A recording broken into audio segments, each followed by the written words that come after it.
we don't care about the pig. Ooh. I want to hear about the dog. Tell us about the dog. Because the farmer had a greyhound. You know that, right? Yeah.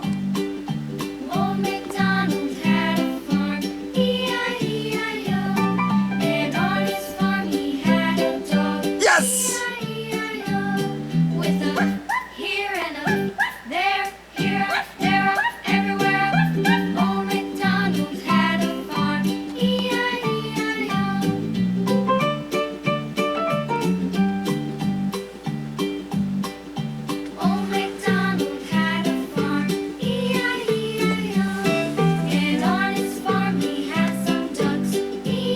Ducks are cool.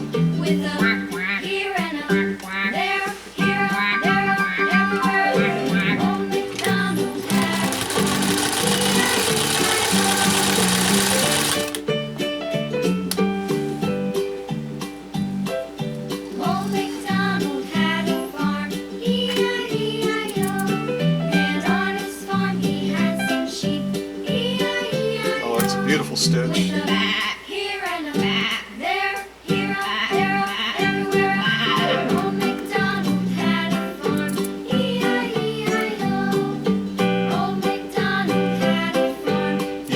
E-I-E-I-O. Come on, I know you were singing with. That's a kid's song that all of us pretty much know. And the other thing you're going to know is I have my screen pointing the wrong way. Oh my gosh, I'm totally out of focus. Let me correct this here. All right, not too bad.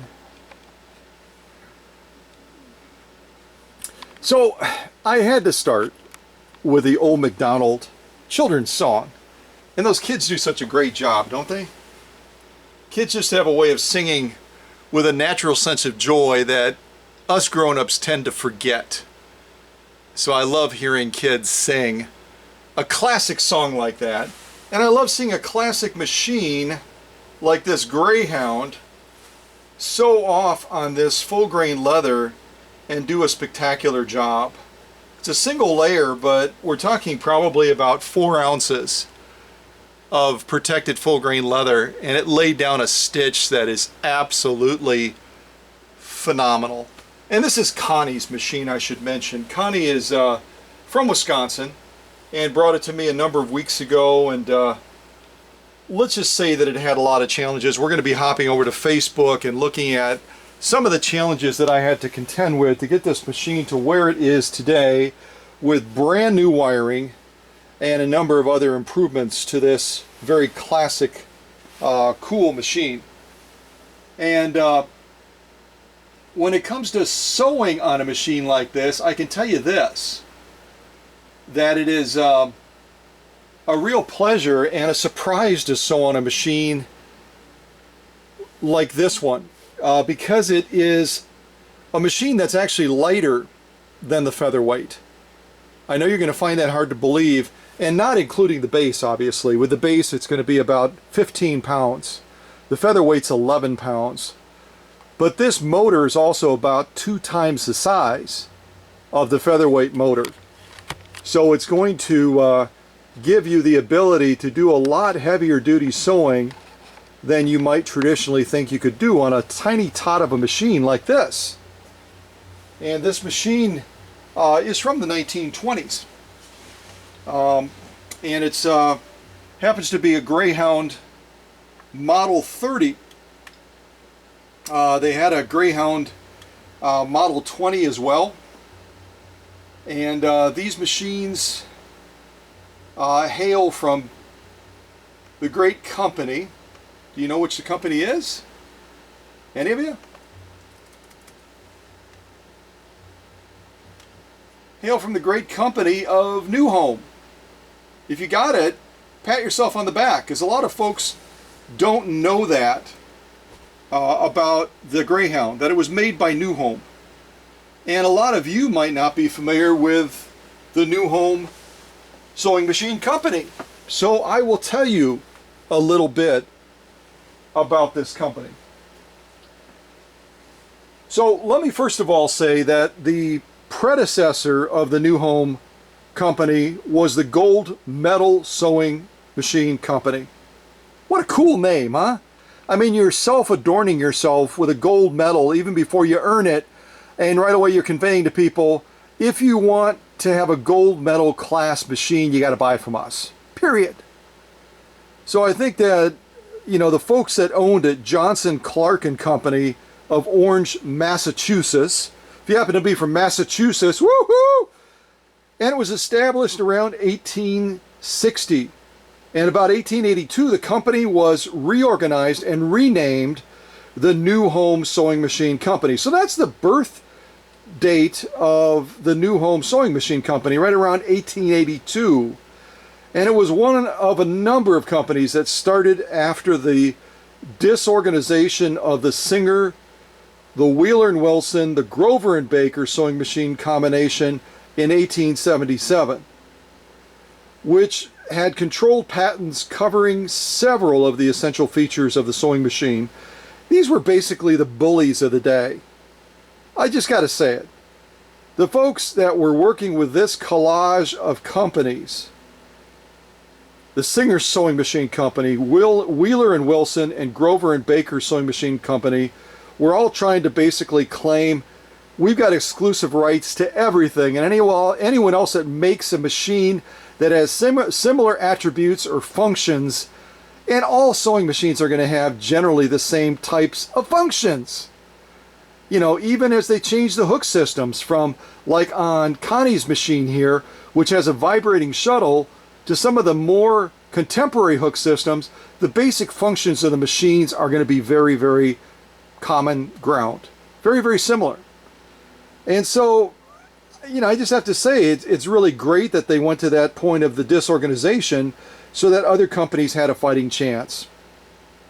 And New Home Sewing Machine Company, because of that disorganization, was able to gain popularity. And in 1878, the company was successful in selling 48,000 machines. And in 1879, it sold 55,352 machines.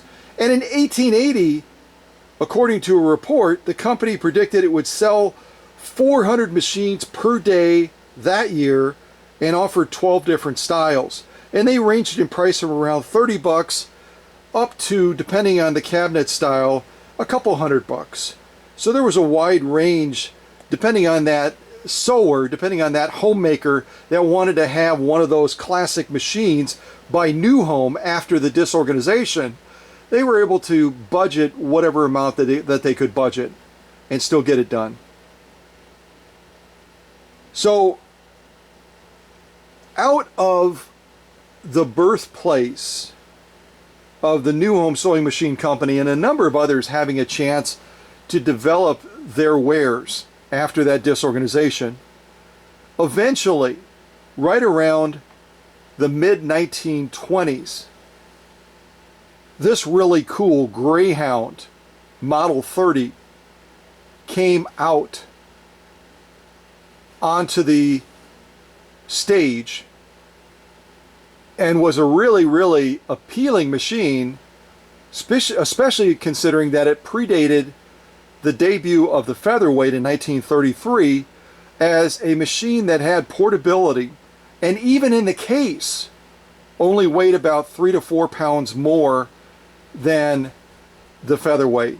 And we're talking the bare bones Featherweight. If you put a Featherweight into a case with the lid and the little drawer that goes on top and all the other doodads and goodies, you're going to be probably about the same weight or maybe even a little bit heavier than this Greyhound Model 30.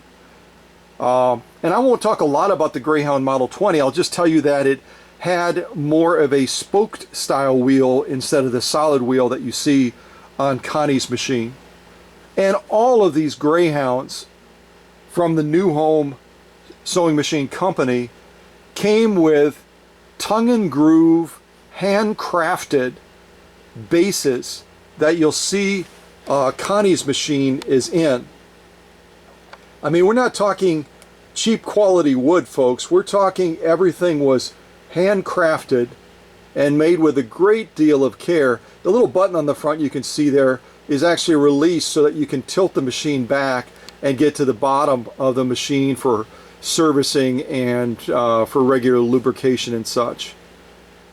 And they just put a lot of care into the machine as a whole. Even the motor has a lot of quality engineered into it. I'm going to lift this machine very easily with about 2 fingers and turn it around so you can see the back of the motor on Connie's machine as well. And you'll see this as well in some of the Facebook shots. But this motor, at least, was engineered and made by General Electric Company. And it was made in Schenectady, New York. Try saying that 5 times really, really fast. I'd like to go back to the Old MacDonald on the Farm song, because that would be a lot easier than saying Schenectady, New York, 5 or 6 times super fast. But I can tell you this, that having taken this motor apart and put it back together and rewired the motor and rewired the rest of the machine as well, there was a lot of thoughtful care and design and engineering that went into this Model 30 that came out of New Home and was branded the Greyhound. So I'm going to lift this machine back up again. I'm doing it with about 2 fingers, folks.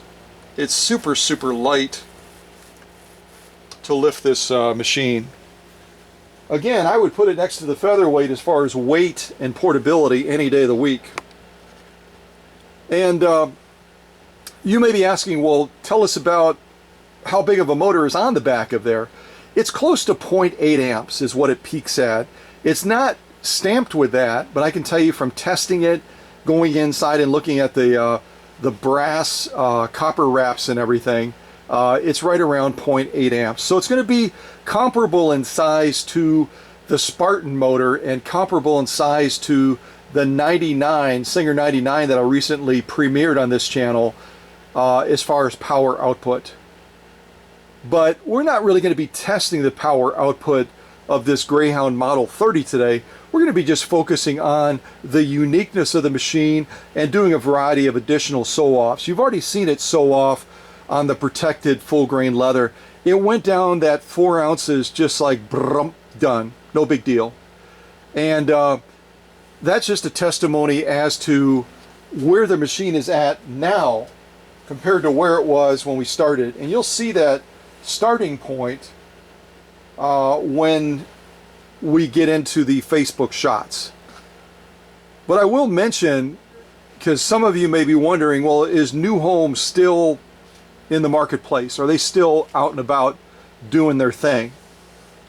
Or have they been closed? Have they been rebranded? What's their story? Well, like a lot of American sewing machine manufacturers back in the 1950s, competing in the marketplace got to be very, very, very difficult, and the New Home Sewing Machine Company was unable to stay in business with all of that competition and eventually was absorbed by Janome, a Japanese corporation, right around 1957. So New Home is no more, but we have a standing testimony and a legacy of their good work through Connie's machine here, this Greyhound Model 30. So let me find a little bit more music to pop on. No, I won't make you sing Old MacDonald again, but I sure hope you were singing. And if you have grandkids or children that know that song, you gotta show them this video so that they can sing in the introduction. And I'll probably end this premiere with the same type of tune. So I'm gonna play Walk the Dog, and the artist is Coyote Hearing. I'm not making that up, folks.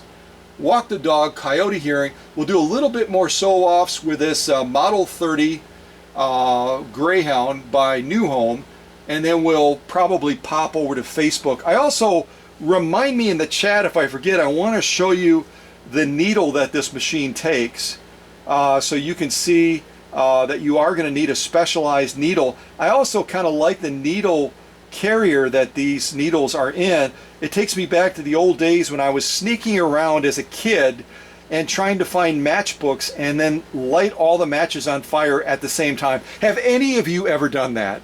If you haven't, put it on your bucket list, because you haven't lived until you get a matchbook and you tear off one of those matches and then you light all the matches on fire at the same time. It's almost like going to Disneyland or Disney World. That's all I'm going to say. That's all I'm going to say.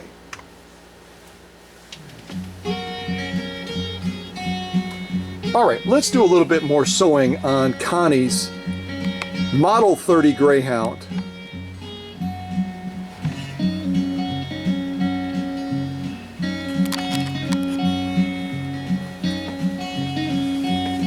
All right, I think we'll continue to hammer the leather, and then we'll eventually launch into some U.S. Army grade canvas. I've got a single layer here of the genuine elk hide, and we're just going to buzz down this a little bit with Connie's machine. All right, here we go.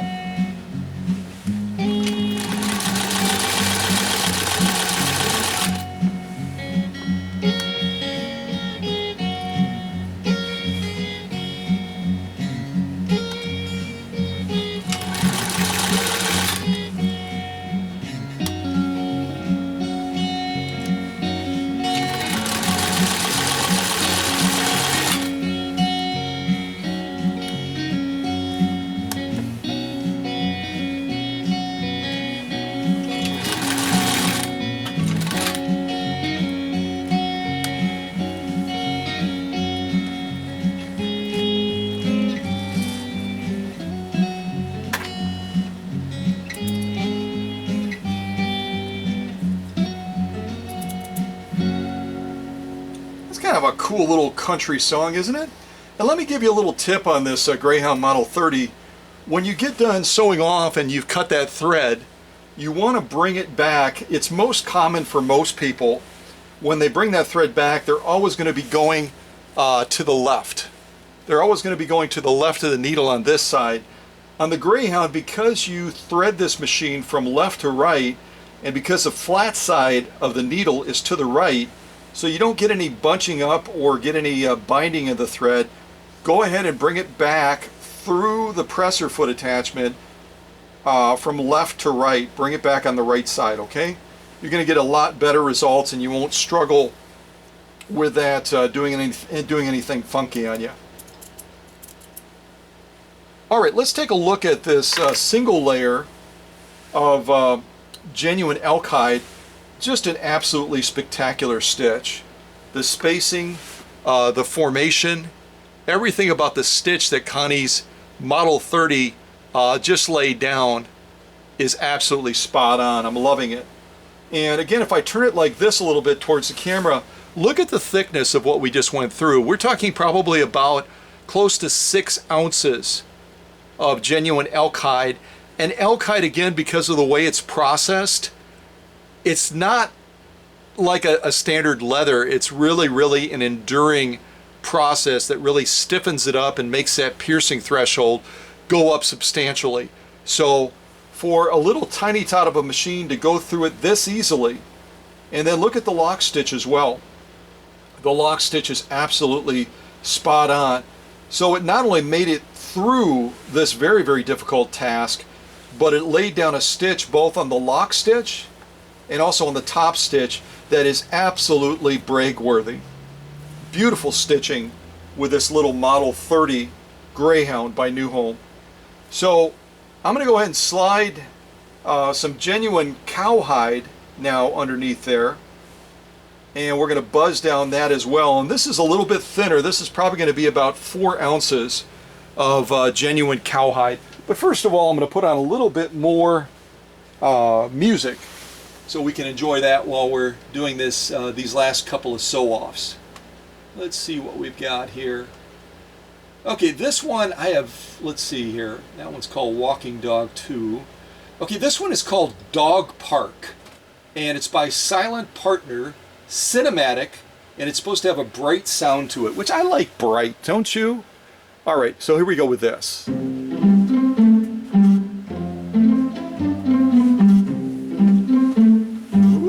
This is fun. All right. right, so we have a single layer of genuine cowhide here. Let's just zip down and we'll zip back. Here we go.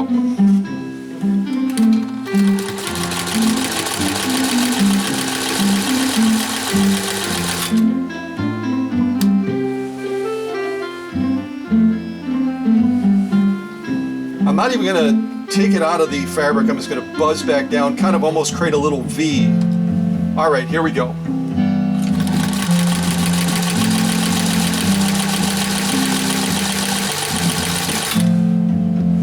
Doesn't this run beautifully?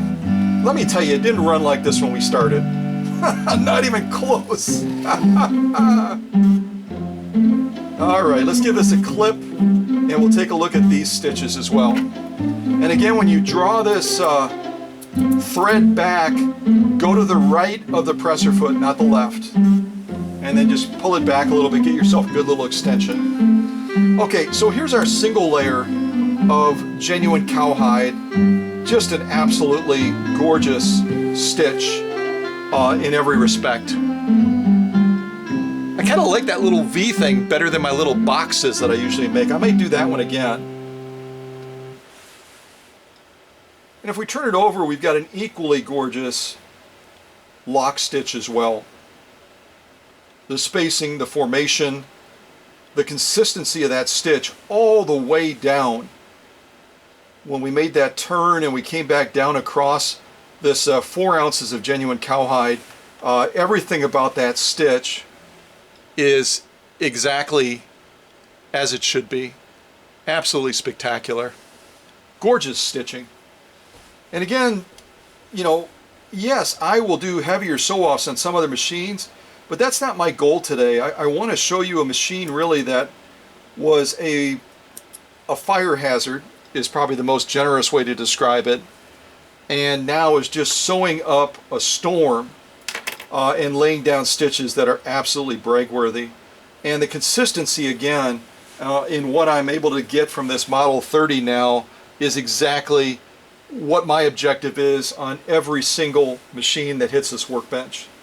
So now we're going to finalize this machine by sewing off on 4 layers of U.S. Army grade canvas. So let me find another tune. No doubt there's probably... Oh, okay. All right, kids and grandkids, if you're still watching with grandma or mom, I've got an instrumental Old MacDonald song too. I don't know that I like this one as much already because I love to hear the voices of the kids. But let's go ahead and give that one a try as we're finishing off this last sew-off of 4 layers of U.S. Army grade canvas. I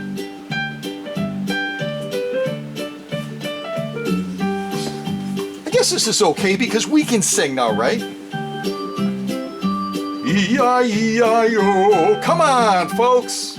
You know the tune. All right, so 2 layers of U.S. Army grade canvas. We're folding it in half. We're up to 4 layers of U.S. Army grade canvas on Connie's Model 30 Greyhound. All right, here we go.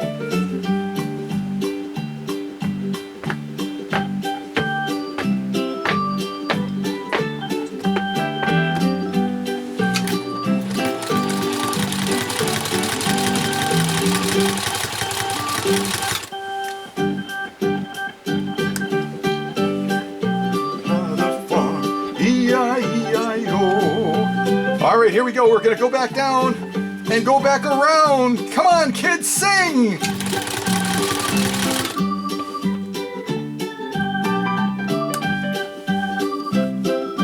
E-I-E-I-O. Come on! All right, if there's no kids, then how about you grown-ups that feel like kids?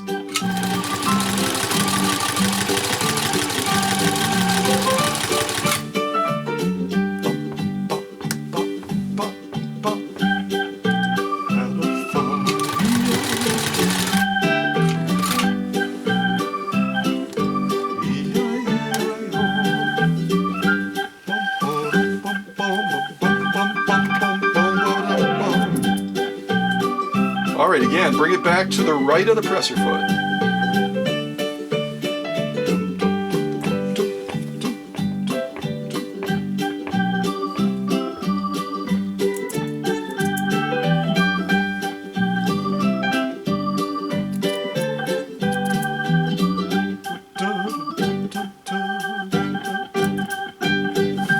let's take a look at these stitches as I hum in the background because I do love this song. All right, there's our top stitch. Absolutely spot on. Spectacular in every way. It just doesn't get any better than that. The stitch spacing, the stitch consistency, the stitch formation is absolutely gorgeous. And again, this is a vibrating shuttle. I will slide open the little door so you can see that shuttle in there real quick. And there's our lock stitch, which is equally gorgeous in every way. Beautiful lock stitch. And again, we're not talking a light task for this little tiny tot. We're talking 4 layers of U.S. Army grade canvas. And this Model 30 Greyhound did just a spectacular job of going through this material and laying down a stitch that is break worthy. So I'm going to toss this to the back real quick. And let me say this, that this Model 30 came with an original tin like this, right? And there's all kinds of goodies in here, assuming I can get it open. There's an extra plate you can put over the shuttle area. There's attachments. And then finally, there are some directions in the bottom of here, which are probably original, I would say decidedly original directions. And I got kind of excited because I had not specifically had a Greyhound Model 30 on my workbench before, and I thought, great, it's going to give me some clues as far as threading up the long bobbin on the shuttle. It's going to give me directions as far as threading the machine. Unfortunately, it doesn't do any of that. I'm going to come out of this shot just a little bit. It doesn't do any of that. It talks only about the attachments for the machine as you thumb through this very, very fragile paper. It's showing you all the original attachments. It's showing you how to put them on. It's showing you what the attachments do. It's giving you all kinds of great information. But the basic information I was looking for on setting up the shuttle for success and threading the machine up was nowhere to be found in these original directions for the attachments, because it's not intended to give you those directions. It gives you directions only on the attachments. And so that was kind of a bummer. And so I started searching the internet. You know, I had a general gut feeling about how things should be set up, but I wasn't absolutely hands down positive. And so I started searching the internet. There's no directions on the internet as far as how to thread a Greyhound Model 30. There's nothing out there. And so I had to spitball it. And I had to go with my intuition and my gut feeling as far as how it should be threaded. So I'm going to bring these cords around so I can spin this machine around facing front to be a resource to all folks across the nation, across the world, so that they finally have a clue as to how to thread this little puppy. And I'm saying puppy intentionally because it's a Greyhound. Yeah, you caught it. No, I'm not going to give up my day job because I'm not a real good comedian. So, you've got the spool of thread right there, right? You come across the top of the machine. You go through this little thread. I won't even call it a thread guide. It's more like a thread hole. And then you come straight down the front of the faceplate. You go through the tension control. And by the way, if you have a Greyhound and if you've never disassembled your tensioner before, you'll want to take that faceplate off and disassemble it, because what looks fairly clean on the outside, and this one has obviously been cleaned and disassembled already, what looks fairly clean on the outside, you will find so many surprises in there, maybe even some small farm animals, that you're going to want to take the time to do that so you can on your Greyhound Model 30 can lay down stitches like you've seen Connie's do. All right, so again, you come off the top through that little thread hole, down here through the tension control. You're then going to come up to the take-up arm, right there. You're then going to come back down. And by the way, on our faceplate, you can see here, this has already been cleaned, and I even put wax on it. But that brownish look you have is all the way down to the bare metal. And Connie and I talked about, are we going to re-clear coat it? Are we going to do this? We're going to do that. With all the added cost of all of the wiring, we kept it at a bare bones project. And you know what? With the natural patina look, both on the machine and on the faceplate, I don't think it takes anything away, honestly. I think it's gorgeous. So again, we just came through the take-up arm. We're coming back down, and here's where it gets kind of interesting. You kind of come down from that take-up arm. Okay, we're coming here. We're coming down. Now we're going through this thread guide, and then we're going to come underneath it through this release spring right here. And then finally we're going to come down to the needle somewhere. Now we're going to thread the needle from left to right, and again the flat side is to the right on this Greyhound Model 30. I'll come out a little bit on the shot so you can see it in its totality, since I probably just did a real good job of confusing you as far as how this Model 30 Greyhound is threaded. So you can pause it here, you can expand the screen, and you can look at exactly how it's threaded up. Okay? Now let me zip real quick down to the shuttle so you can see the shuttle system on this machine as well. I'll kind of turn the machine around a little bit again.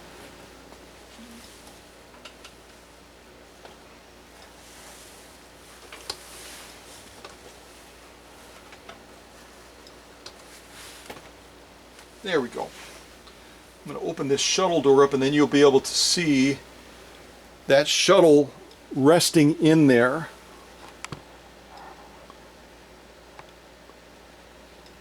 So there's a shuttle right there, the shuttle for this machine, and it has a long bobbin in it. And the long bobbin also is unique to this machine. And it's not difficult to seat in there. You just have to discover where the foot rests on the shuttle and then slide it into position. Usually the butt of it going in first and then bringing that point down forward so it slides into place. It's not going to snap and lock into place. It's just going to rest in that shuttle carrier, and then it's going to be moving from the front of the machine to the rear of the machine horizontally very, very fast when you're sewing. It's going to be going back and forth horizontally, not like an oscillating type hook. It's going to be moving horizontally to catch that thread. And again, I had one customer, it's been quite a while back, but they had a shuttle similar to this, and the shuttle is designed with that point to catch that thread as it moves back and forth horizontally, and they thought that it was not supposed to be sharp or pointed, so they dulled it down. Guess what? Their machine would not sew anymore. So never modify a shuttle in a vibrating shuttle style machine like this, because that point on the end is very purposeful, and it's essential to allowing that machine to do its thing. And again, just like here on the shuttle cover plates, all of this has been cleaned and waxed and sealed, but we're all the way down to bare metal on this as well. And again, as you look at the machine in totality, I don't think it detracts anything from the machine at all to have that natural patina look. As a matter of fact, a lot of renovators on classic cars now are starting to lean towards going with a natural patina on cars, and they're gaining in popularity significantly. People are really getting into that natural look, that natural patina. They don't necessarily want a shiny penny machine. They want a machine that just really has a classic vintage look to it. So I think Connie and I made the right choice. There are a couple of things I did to improve the overall appearance of the machine, but nothing earth-shattering or nothing overly dramatic. Most of that paint patina is going to be all original, and I think it really complements the vintage roots and the classic look of this machine from the 1920s. So I like it. I think it's a really cool machine. I think it's a fabulous machine when it comes to just really giving you an alternative look to what a tiny tot and a petite type machine can look like, how it can sew, and just a very unique flavor to it. I think it's a great machine. And again, a machine from 1927 is the closest dating to this machine. Okay, blah, blah, blah, blah, blah, blah, blah, blah. I didn't have enough coffee. You hit it right on the head, folks. All right, so let's do this now. Let's pop over to Facebook, especially for you YouTubers that are not Facebook people. And we'll take a look at some of the progress shots that I posted there. So most of you that have been following vintage machines, you've seen bentwood covers before. You've seen that bentwood style cover, just like you did in the opening of this premiere on Connie's machine. But they didn't make a lot of bentwood covers for 3/4 size machines like this Greyhound Model 30. This is a 3/4 size machine, just like the 99 to 99K and a number of other machines that Singer made, which were 3/4 size. So they're designed by intent to be compact and to have the ease of movement and portability.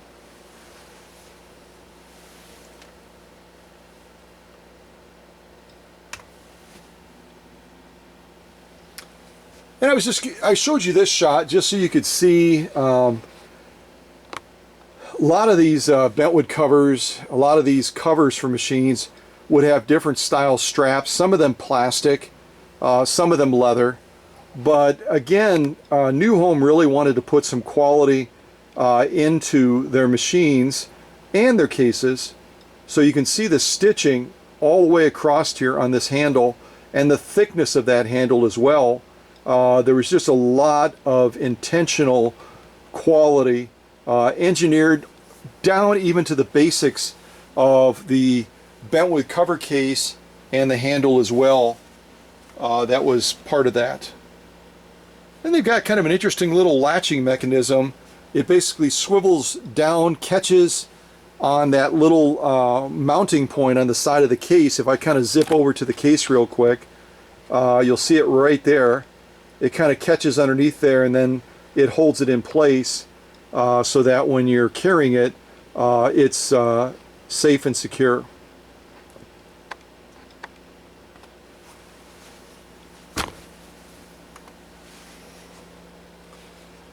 So there's the original foot pedal, which had a bazillion shorts in it, and was just it was just basically a nightmare waiting to happen. So I did end up replacing that foot controller with a different one for Connie. And you can see all the original wiring as well. It's basically 220 wiring, 220 volt wiring with a neutral, a ground, and a hot wire all running through it. And so I did modify the wiring on this machine. I used all the original plugs. I used the same type of configuration, but just simplified it a little bit. And then again, I replaced the foot controller as well. Now you might be saying, well, what is that little yellow piece of tubing over there? Back in the day when rubber belts and such were not readily available, a lot of folks, farmers, Amish, and other innovative folks would find other ways of being able to drive that machine, and they did the same thing on this one. They used basically a piece of yellow rubber tubing, and they makeshiftly brought it around the motor pulley and the balance wheel to try to drive the machine. All of that had disintegrated to a point where it was just, it was basically crumbling. And so I did go with more of a traditional stretch style belt. You can also see the plate in this shot is all chipped up. It's just in horrible shape. that is one of the cosmetic things that I did for Connie's machine, is I did spend time going over that plate because it's such a central focus piece on the machine, and while you've got natural patina on the rest of the machine, I thought that that plate just should get a little bit of a spa day, a little bit of a facelift. Lot more ground to cover. I took quite a few progress shots on Connie's machine because of the extent of the work. So there's another shot of the foot controller. A very cool foot controller, but it had lived its life, and it wasn't safe to use anymore. It would have taken so much work to redo that foot controller. It was cost prohibitive. So here we're getting into some of the wiring issues, which was extensive throughout the machine. There you can see the coating on the wire is basically broken. It's pulled away, and you've got the potential for someone to get shocked off of that, or if it grounds out on itself, you could either start a fire, or you could potentially damage the machine.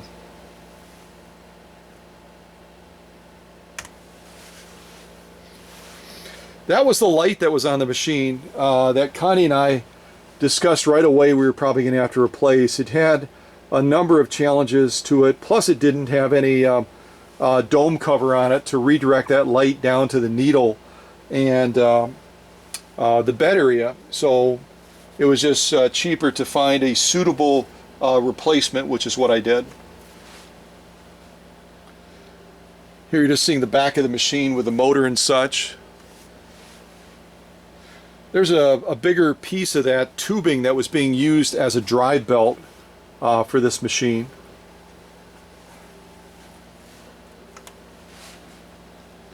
Faceplate area, unthreaded, because at that point I hadn't figured out how to thread it yet, and I really wasn't at that stage. Just a frontal shot of the machine.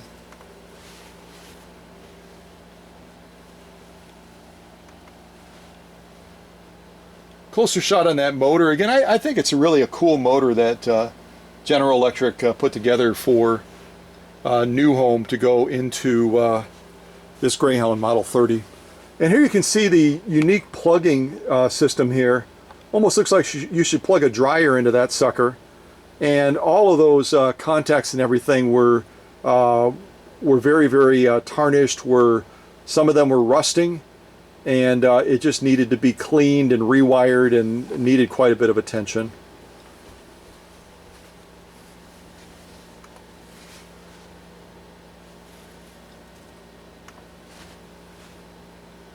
Here you can see we've tilted the machine back. The simplicity of the engineering on the bottom is very, very straightforward, but there are quite a few critical lubrication points. So I would encourage you, if you have a Greyhound Model 30, you're going to want to really make sure. Oops, my shots were not really good on that. I'm sorry about that. Let me go back one.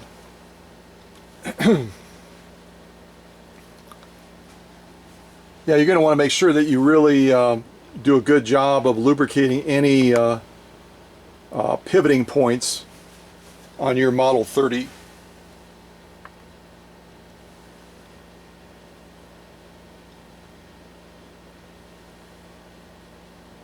And there we're on the left side of the machine near the raceway.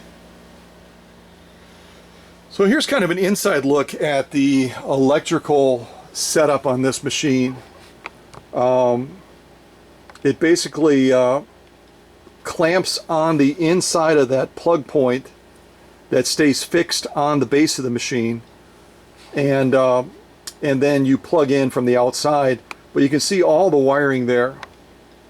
And it really doesn't even show it very well through these still shots, but all that wiring is just degraded and broken down, and it's just waiting to it's basically waiting to catch fire. So all of that in the process of doing the work on Connie's machine was replaced and upgraded. There you can see a closer shot of it.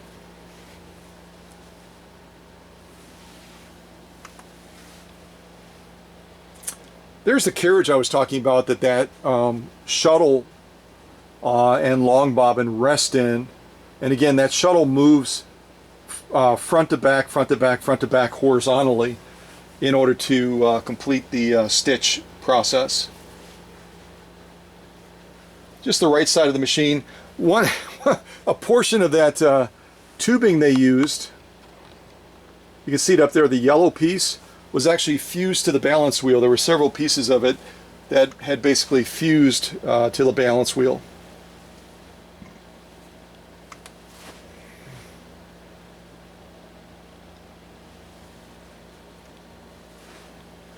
Whoops.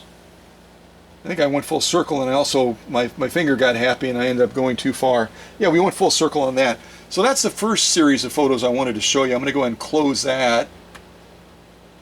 And I'll go to the second series of photos I wanted to show you. I hope that it loads correctly. So this is where I was evaluating the foot controller, and just decided that because of the way it had degraded and just the condition of it, it would be more costly to try to repair it and to get it functional than to simply find a suitable replacement.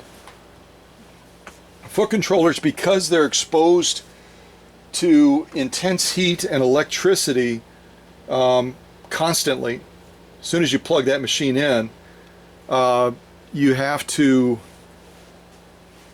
really recognize that they're not going to last forever. No foot controller will last forever. Even the electronic ones have some degradation because of the electrical field constantly running through them. Just more shots of the foot controller. This is the original foot controller.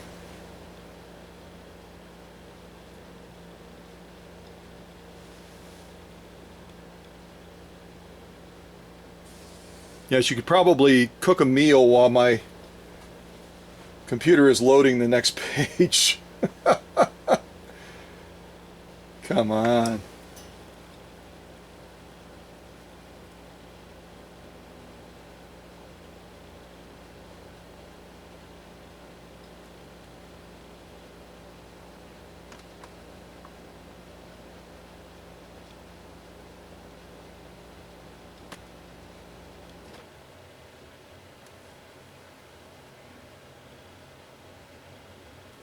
Let me try refreshing it real quick, folks. Here it's starting to load, I think, maybe. Ah!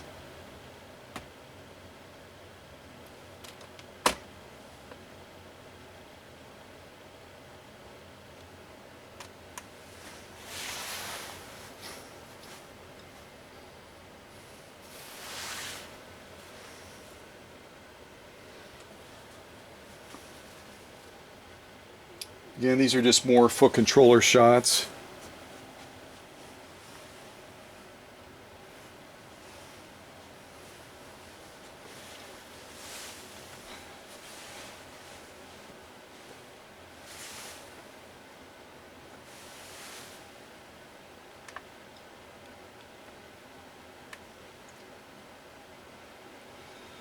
Well, I'll take these on a sequence, but let me go to this next one to see if maybe this one will cooperate more. Here, I'll refresh this one while we're going to the other set to see if that'll load maybe better. This is a very old computer, folks, and I tend to hold on to things and make them last as long as they can possibly last before I consider upgrading to a different one. And this one has probably been kept longer than it should have been kept, but that is the nature of us in the vintage realm, is that we don't want to change, we don't want to upgrade things if we don't have to. And this one generally functions pretty well. It does a decent job, this Toshiba, but it's having an off day right now, so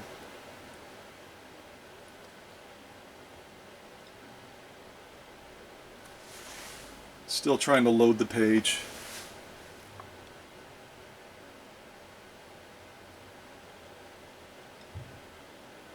Boy, is it trying to load the page. Oh my gosh.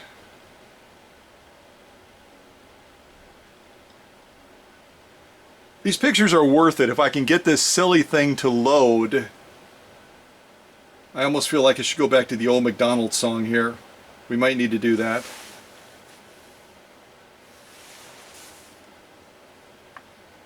Oh my gosh. I can't be too critical of this computer. And there's my daughter's puppies. Apparently somebody just came to the front door maybe, and they were delivering a package.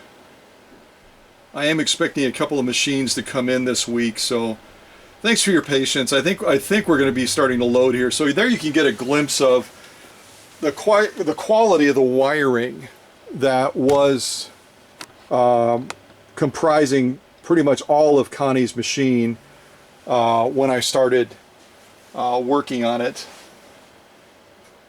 Bare wires, brittle wires, coatings exposing hot wires. I'll just click through these, and you can kind of see without me explaining. The wiring was just horrible.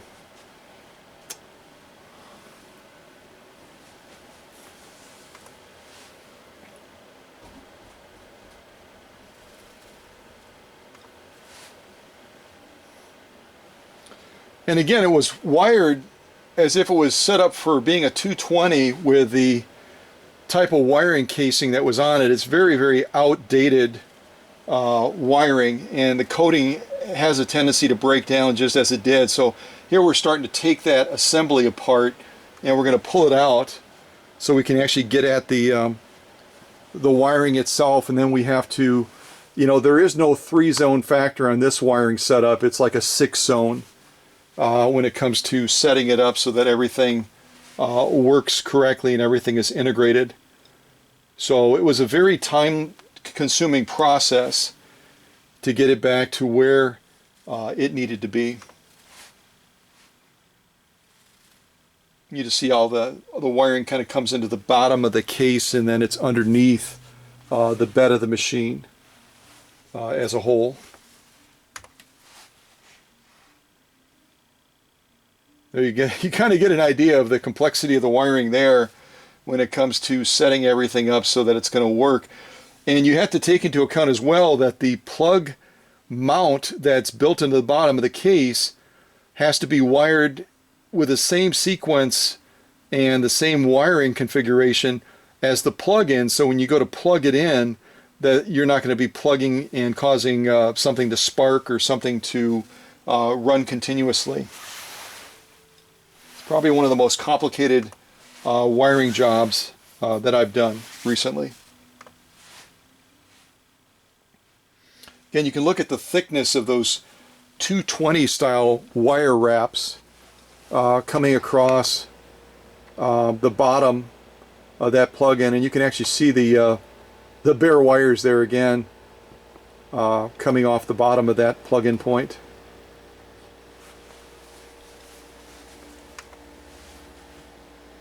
I think we've come full circle. That's the foot controller again. So let me close this one, and I sure hope the last one doesn't give us as much grief as this one.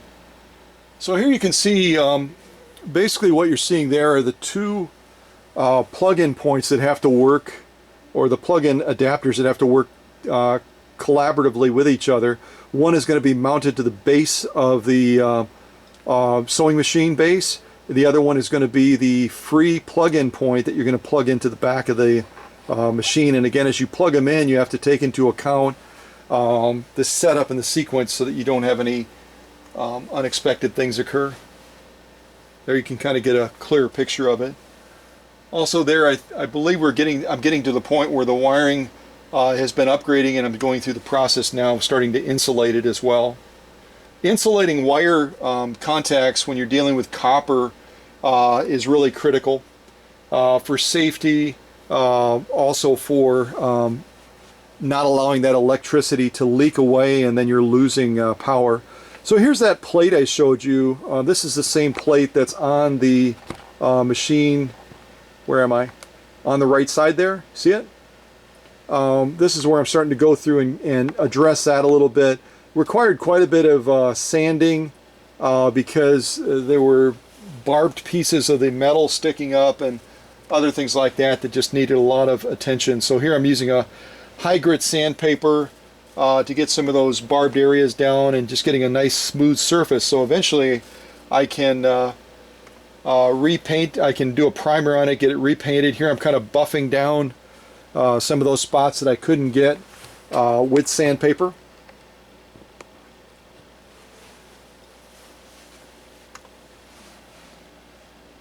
You can see the rusty old screw that was in there. I don't know where this was stored, but it was definitely an area that had quite a bit of moisture involved. And there you can just see the contrast of the way that plate looked versus how it looks now.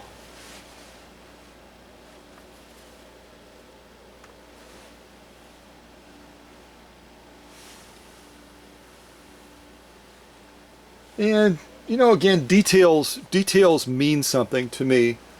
And so even on a case like this, a base like this that the machine is going to be mounted to, even going to the extent of oiling those pivot points that allow you to rotate the machine back to service it. Those are all essential things in my book. And here we had one of the support posts that the machine rests on. There's basically one in each corner that machine is going to sit on to support it while it's in the base. It was totally loose, and so I had to do some re-gluing work on that and get that back into place so it was secure. Here we're looking at the inside of the motor, and this is specifically one of the motor brushes you can see here on the right side of the screen. You get the impression that the motor was not in great shape. There you can see it very clearly. Combination of the quality of the wiring, the cleanliness of the motor, it was just a beast. That's not the way it's supposed to look. Isn't that awful?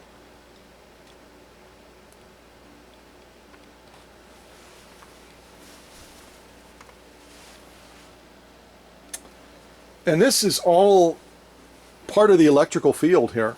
So when you get oil and dirt and grease and just all kinds of junk that builds up in there, it's not only going to affect the performance of the motor dramatically, it's also going to create a risk of starting a fire. And at the least, at the minimum, it's going to cause overheating. So I had to go through this motor surgically and address all of these areas that you see shown here through the camera.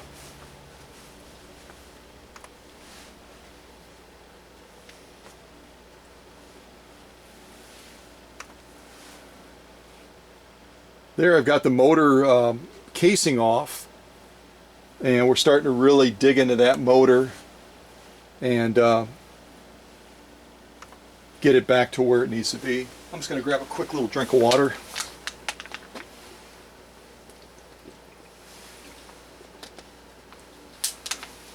And again, like any motor, if you decide to be ambitious enough that you want to crack a motor open, I know I've shown you how to do that on the Featherweight. Just be mindful, there's a lot of electrical contacts and wires that can grow very brittle over time. And if you're not extremely intentional and cautious in separating those motor halves, you're going to run into an issue with damaging something and then maybe not being able to figure out why the motor isn't running at all any longer. So here I'm just taking the mount off of the back of the motor. With the Model 30 Greyhound, there's not a lot of adjustment you can do. You can adjust it front and back slightly, but there's not a lot of adjustment you can do. So when you find a belt that fits it, you want to be able to get that belt again, because there's not as many ways to adjust the tensioning on the belt on the Model 30 design as there are on most other motor mounts. And I think we're starting to put it back together again. This is just showing you on the bottom here. Let's see if you can see that in the shot. Yeah, that little hook is one of the hooks that goes into the base of the machine and secures the motor from the bottom of the machine to the base of the machine. And here again, you're looking at one of the main feeds for the motor coming off of there, that old degraded oil-soaked wiring that was just getting ready to basically burst into flames. Here I'm starting to get things wired up. I'm cutting away the old wiring, I'm replacing that, and I'm adding some new secure wire nuts with adhesive on the inside of them so that they can't come apart, as a way to secure the wiring inside of the motor housing itself. That's some of that adhesive right there. It's oil resistant, and if you're wanting to use wire nuts anywhere on a sewing machine, it's perfectly fine, but you shouldn't just rely on that wire nut to stay secure, especially when it's out of view inside of that motor, which is so essential and so critical. So I always use a special oil resistant adhesive once I get those wire nuts on, to make sure that they don't come loose over time.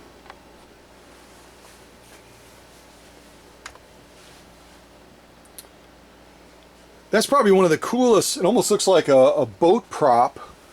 Excuse me. That's obviously designed to help keep the motor cool, but it's just so unusual.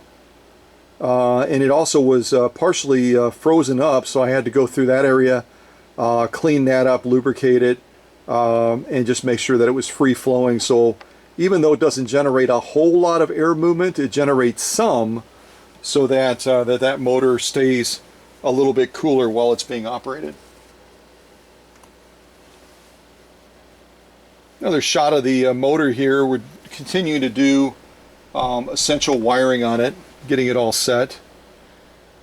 Here we're starting to break down some of that coating so we can get a nice clean point that we can begin the new wiring with. I had to use everything from a scalpel style tool in order to get that flakiness away to a point where I could get some solid wiring that I could then attach the new wiring to. And I had to cut quite a bit of it away, as you could see as well in the shot. A very, very detailed process where you've got to be incredibly cautious. And here I've got a dental tool. I'm flaking away some more of that stuff so I can get a nice solid point within the motor to run some new wire from it, so that we've got a safe and well operating and electrically sound motor. That's some of the old wiring coming off. I'm cutting it away because it's in such disrepair, there's no way to salvage it. And there I'm using a special grinder tool to get some of those areas cleaned as well. And I think we came full circle. That's the original starting point there, where we're talking about the two plugins. So needless to say, I'm going to go away from Facebook now. Needless to say, this machine now, with brand new wiring throughout, all the wiring has been upgraded, is a safe machine to operate. It's been optimized, it's got maximum power, and it's going to deliver, well, you've already seen it deliver, a stitch that is absolutely brag-worthy when it comes to quality of stitch. I'm just going to lay some of these out on the bed real quick, and we'll get in a little bit closer and look at them. Then I do want to talk just briefly about the needles for this machine. and how they're different from, say, a standard Schmetz needle. So I'm not going to do these in any particular order. We're going to start over on this side with a genuine elk hide. You can see the quality of the stitching is just as it should be. It's absolutely spectacular. Consistency, the spacing, everything about that on that elk hide is perfect. And here we've got our genuine cowhide. The stitching again, absolutely spectacular. And then finally our 4 layers of U.S. Army grade canvas. Just spot on. And again, look at from the end. We're not talking a light sew off at all. And this Greyhound Model 30 got it done so easily. And then finally we're looking at this protected full grain leather. And it also laid down a stitch that is absolutely to perfection. And again, you can see from the side on this protected full grain leather, that's the thick of thick. We're probably talking about 6 ounces of protected full grain leather. So I'm very pleased, very, very pleased with how this Model 30 Greyhound is sewing now. So let me move these out of the way, and I'm going to put on a little bit more music, and then we're going to talk a little bit about the needles for this Greyhound that you're going to have to get if you want to sew at all. All right, what do we have now? We have dog and pony show. I'm not making it up, folks. Wait a second, we already did that, I think, didn't we? I think we did. Let's do Cat Circus.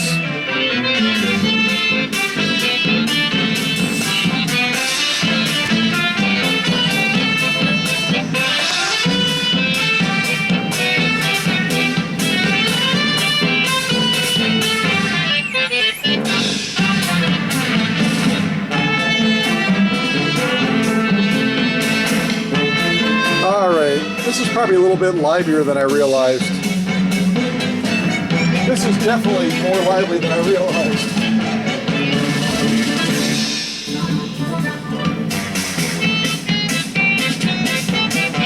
Let me at least turn it down.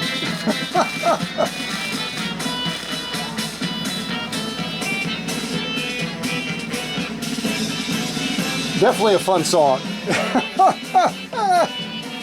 All right. So real quick on the needles. Let me put this over here and see if you can see it, hopefully.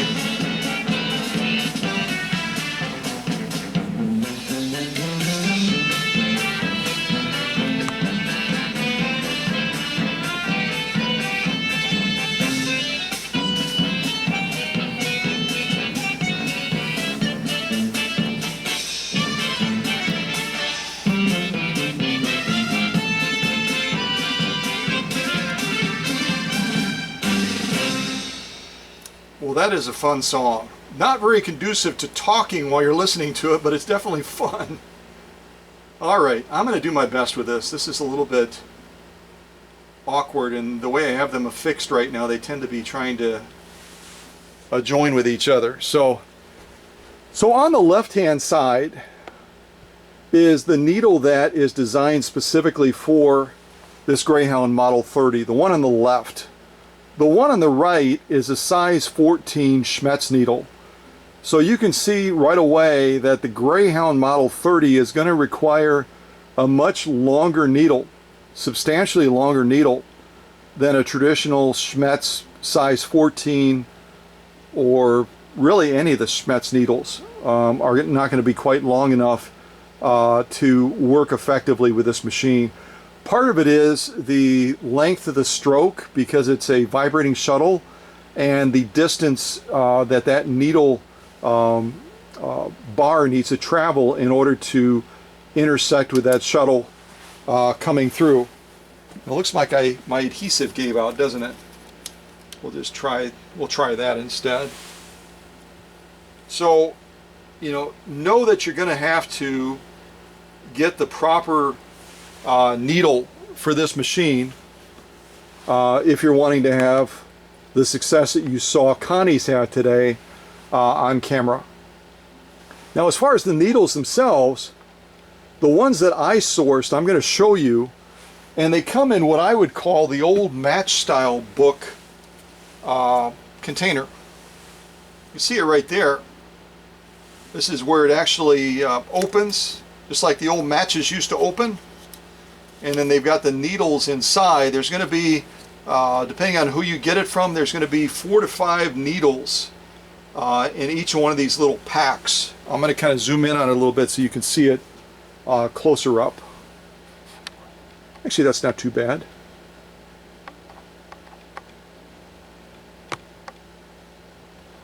There's actually the number right there. Yeah, there's 4. There's 4 in these packs, and it's the number you can see is BB1221 as far as the type. And then these are a size 2, and I believe the other one is a different size. I got 2 different sizes because I didn't know. Yeah, I got 2 different sizes because I didn't know what type of sewing Connie was going to be doing. So the other ones are a size 1. These size 2s that I have in the machine right now are going to be just a little bit bigger. So hopefully that's helpful to you. And I found it also interesting that these needles were made originally where? Well, 2 places they have on there, Rockford, Illinois, and Beverly Hills, California. So,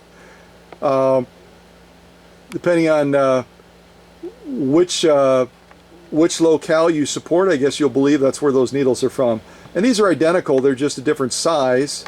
They're going to be a size 1, so they're going to be a little bit finer needles, a little bit smaller, and probably use them on a little bit lighter grade sewing than some of the leather sewing that I demonstrated today. But those are the needles that you're going to need with your Greyhound Model 30 or Model 20. Both of these, both of those models will use the same style needle. All right, so I'm going to wrap this premiere up now. I know this has gone a lot longer with my computer issues and everything else, so thank you again for your patience. I'm going to come off of the tripod and wrap this premiere up with the same song we started with. So get your singing voice tuned up and ready, because here we go.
Yes!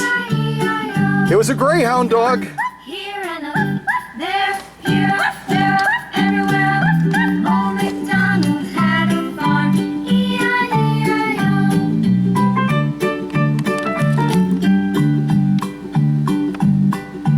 Old MacDonald had a farm, E-I-E-I-O. And on his farm he had some ducks, E-I-E-I-O. With a here and a there, anywhere. Old MacDonald had a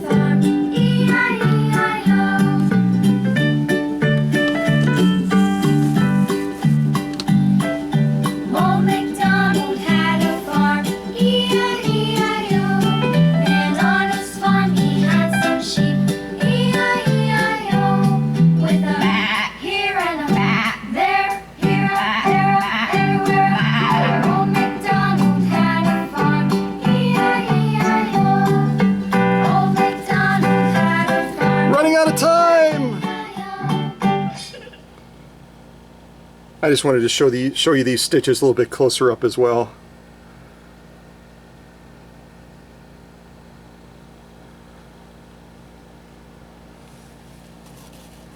And then finally our genuine elk hide.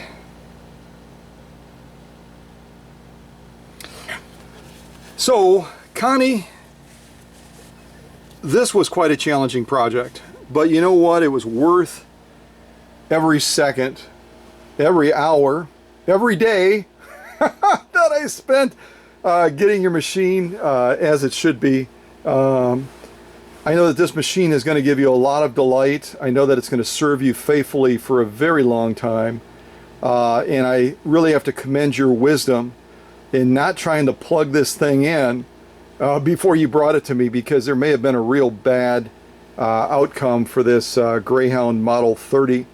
So you'll want to definitely,